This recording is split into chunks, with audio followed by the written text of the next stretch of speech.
What's up, guys, and welcome back to another edition of 2Gen Sports Cards. Today we're at the Kansas City Royalty Autograph and Card Show in Crown Center. Yeah, so this is at the Sheraton Hotel in Crown Center, kind of downtown Kansas City.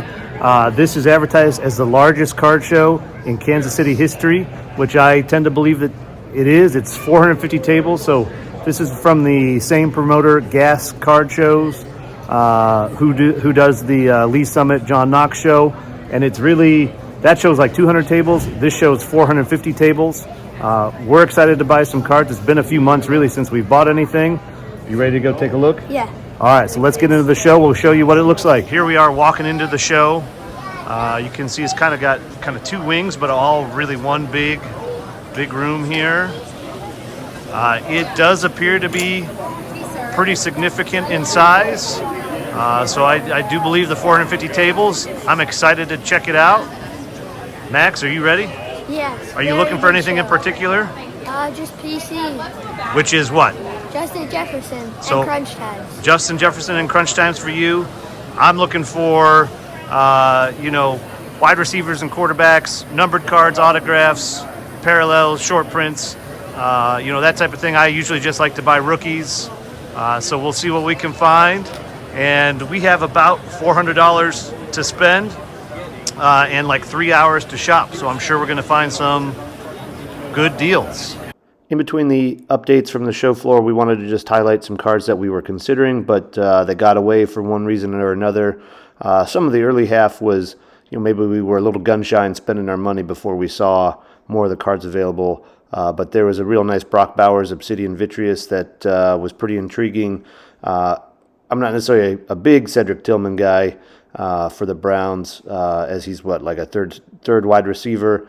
But an auto number to 5 for $20 was something we considered. And then there were a couple optic wide receiver rookies that caught our eye, as those are cards and players that we're looking to invest in, the Keon Coleman and the Rome Odunze. Been at the show for about 1 hour. Lots of foot traffic, very big show. I like it. I think it is the best one in Kansas City. So far we bought one card, but I will keep that for the end review. Okay. And what I would say is, we've been through basically one half of the show, this wing. I'd say cards seem to be priced a little high, but we were able to purchase one card that we feel pretty good about from a price standpoint. We're going to go through this wing. And then we'll see what else we can find over on this half of the show, and we'll see if we can make some good deals.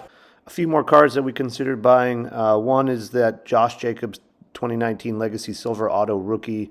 I really regret not buying that card. It was for sale for $20. Probably could have offered $15, and it had sold. The last one sold on eBay for $35, so that would have been a good deal. We have a fair amount of Sam Laporta. So I'm pretty big on him, and I just, like that card, but didn't pull the trigger on it.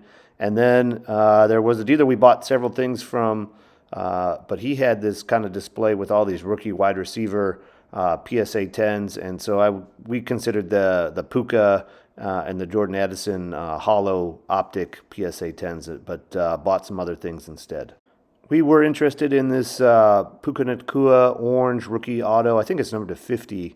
The vendor wanted $250 for it, but it had last sold on eBay for $160, so we were pretty far apart on that. And then I didn't have a good picture of it, but I was pretty interested in a CJ Stroud Variation Silver PSA 10 out of Prism Draft Picks, and you can see that snip from eBay was $44.50, but the vendor was talking about like $130 or $150 and was way off, so we just kind of walked away from that table. And then the card that I probably, after the show, I regret the most not getting is this Drake May Orange Ice. A table had it for $50. Probably could have bought it for $45. It looked like it was in pretty good shape, and that would have just been a good investment card to buy. And I do regret not buying that one. We are now wrapping up the show. I would say it was a pretty good show. We got through it in about 4 hours. Lots of foot traffic. Lots of stuff to look at, and we got some really good picks. Are you happy with what we bought? Yes, I'm very happy. I think we got some pretty good stuff. We're excited to kind of show you through the video what we picked up and what deals we made. I enjoyed the show for sure. One of the highlights was Chasing Cardboard, which is right back there. You can see him in the back. But Chasing Cardboard had a table here, and so got to shake Ty's hand and meet him real briefly, and that was a lot of fun. But good show overall. Lots to look at, lots to see. I think things were priced pretty high, so it was tough to make some deals. And overall, though, a great show. I would definitely come back. Yeah, lots of fun. Okay, so we are now back from the KC Royalty Card Show, and we are going to show you some of our pickups. Before we do that, Max, what did you think of the show? I thought it was way better than the John Knox show. It had way better lighting. It was double the size, and I hope that they keep doing that show. I would say it was really a fun show. As Max said, it was double the size. That means double the vendors. You know, we're used to seeing the same guys set up, and that's great.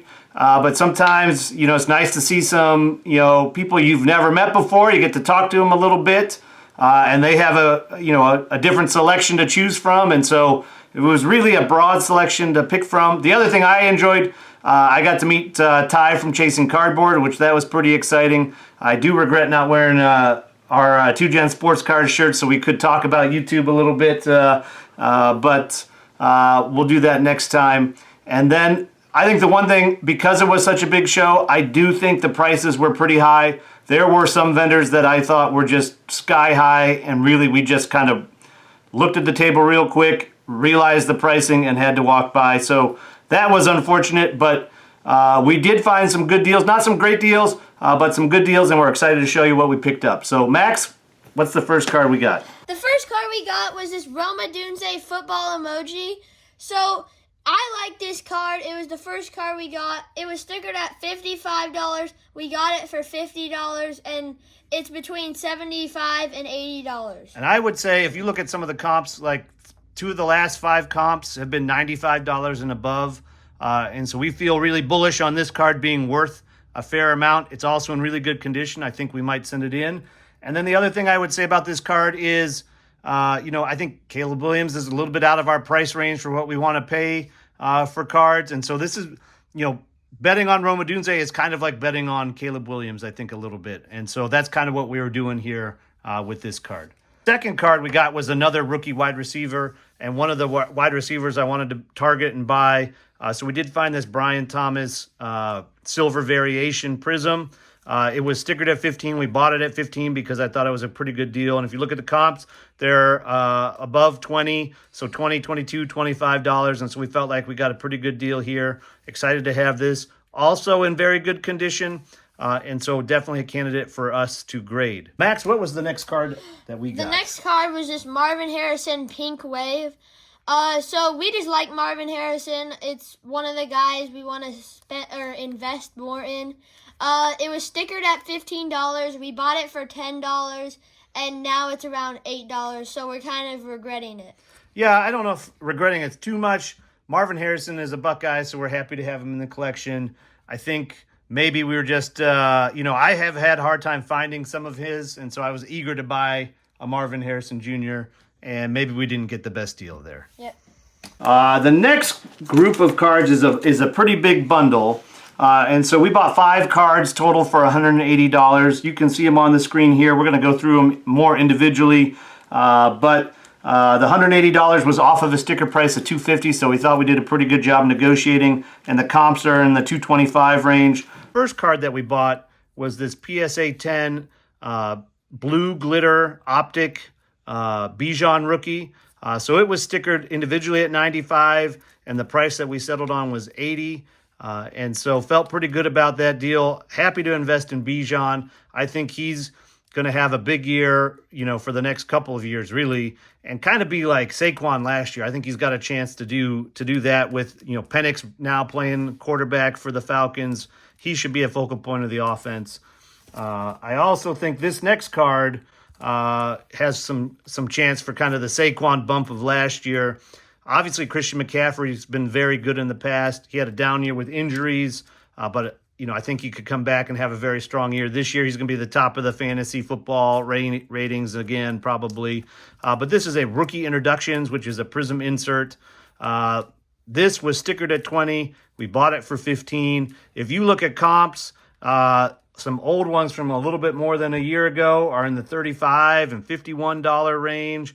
It's really hard for me to value what this one was at because you can see now some PSA 10 selling in the $50 range. So is this a $20 card? Is this a $40 card? I'm not quite sure. I just know I like this card a lot. It looks really cool, and it's in very good condition. And then the next three I would call kind of like a Jackson Smith and Jigba lot. And so the first one here is a select purple number 275, I believe. This one was stickered at 20 and we bought it for 15.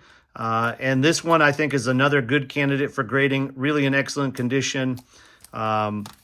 This next auto, Draft Day out of Prestige, we just kind of like the way this card looked. And, stickered at 30, bought it for 25. Happy to have this one. But the last card really is the card that probably is our favorite card of the card show. Yeah. Definitely a PC card for us, but a Collegiate Flawless JSN Auto numbered to 20. So it was stickered at 85. You could see comps in the $50 range, and the vendor was happy to sell it to us for $45. So we felt like we were paying a fair price, got a good deal, and have a great card for the PC. So super excited about what we got there.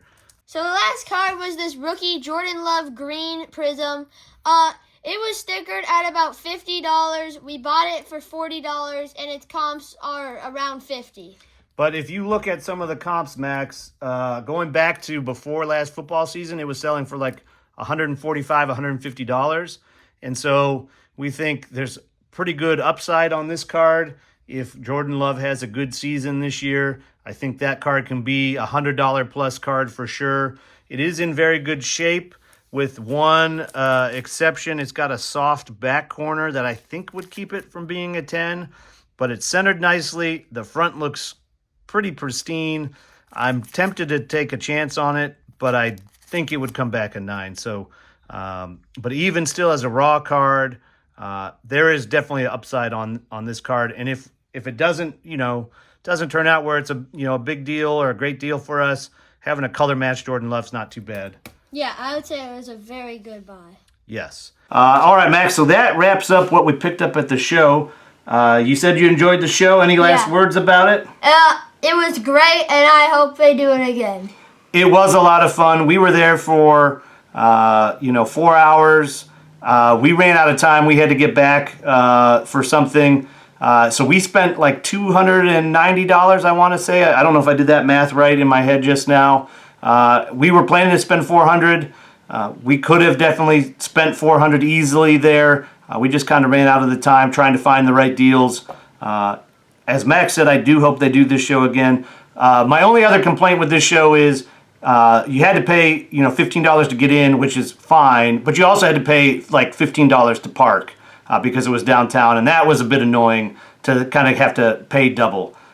So that was my only complaint, really. But it was a great show, a ton of fun. I would definitely go anytime they have it. So hopefully they have it next year. I also wanted to add, it was a little pricey. So if you're just trying to get like good deals and resell them on eBay, this is not the show for you. But if you're there for your PC, you'll find the right deals for sure. Yeah. All right, Max, what do you need to do? Please subscribe, like, comment, watch all of our old videos. There you go. And we'll see you in the next one. Bye. Thanks for watching, everybody.